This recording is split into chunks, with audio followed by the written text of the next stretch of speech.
Здравствуйте, друзья! С вами Лара Володина. Сегодня мы поговорим о кошках, которые на моем попечении, и их больше 10. Я не отношусь к кошатникам, но и пройти мимо их беды не смогла. Если они попали на моем пути и нуждаются в помощи, то как можно отвернуться и не спасти? Обычно на моем попечении находится около 10 кошек. Здесь, в Москве, и на передержке в Якутске. Конечно, мы их тоже пиарим и пристраиваем, но не все уезжают в семьи. Например, кот Фил. Этот белоснежный красавец болен диабетом. Ему требуется лечение, специальный корм, уход. Вряд ли такого проблемного малыша кто-то возьмет. А когда-то, осенью, его принесла хозяйка на усыпление. Просто отказалась, не захотела заморачиваться. Так вот сейчас он живет в Москве на передержке, на моем кураторстве. Да, его надо лечить, его надо поддерживать каждый день. Это какие-то таблетки, уколы, к сожалению. Вот такой вот у нас котик Фил. Наш маленький мальчик болеет. Его привезли из Якутска, спасли от усыпления. А вот сейчас у него и мочекаменная болезнь, и пилонефрит, и сахарный диабет. Сахар у нас, глюкоза и в моче зашкаливает, и в крови тоже. Малыш, когда ест, он блюет. Не принимает, видимо, его желудок или поджелудочная. Сейчас заказываем ветеринарный корм лечебный от сахарного диабета и для мочекаменной тоже. Как одно с другим сочетать, пока не знаю, потому что пока он выблевывает любую еду и любые таблетки. Поэтому сейчас вот уколола его цирукалом. А как дальше будет он себя чувствовать? Вот пока лежит. Он часто вот так вот лежит. Поест, есть, в принципе, аппетит есть. Но все, что поест, тут же выблевывает. Вот сделали УЗИ ему. Вот это вот УЗИ все показало и полностью обследование. Теперь надо к эндокринологу по поводу сахарного диабета.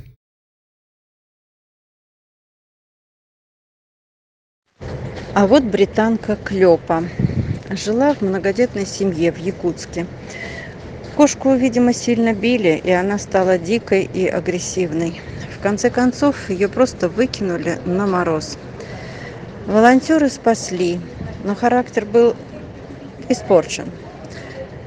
Все так, что пришлось удалить коготки. 2 недели Клёпа приходила в себя после операции и стресса от новой обстановки. 2 недели жила под ванной. Волонтер любовью и терпением добилась того, что Клёпа сейчас стала ласковая мурлыка. Правда, все еще не дает трогать спинку и дрожит от резких звуков. Ищет семью для дальнейшей социализации и любви.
процессе спасения собак в течение года, лютой зимой, конечно, я не проходила мимо тех кошек, которые попадались волонтерам в Якутске в страшные минус 50 градусов, которых выкидывали в подъезды, а из подъездов уборщица выкидывала на улицу.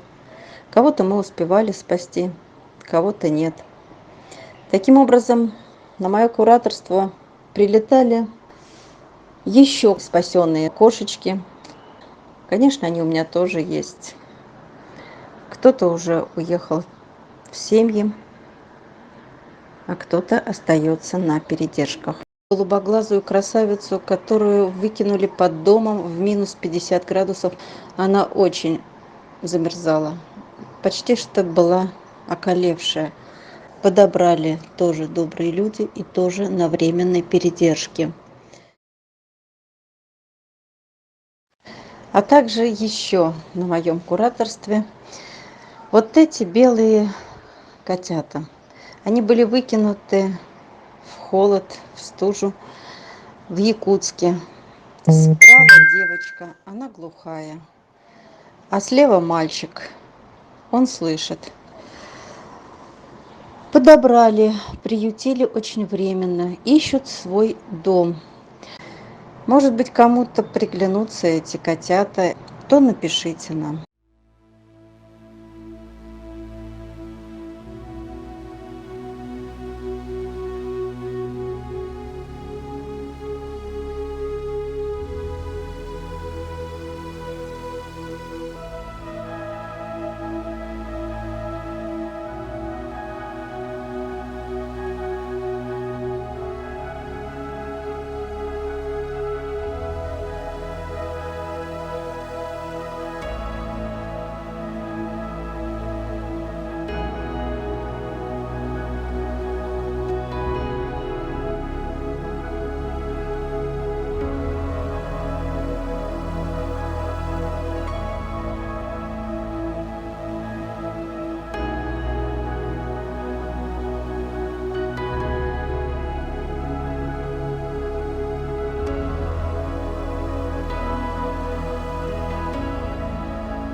Год назад в Якутске расселяли барак.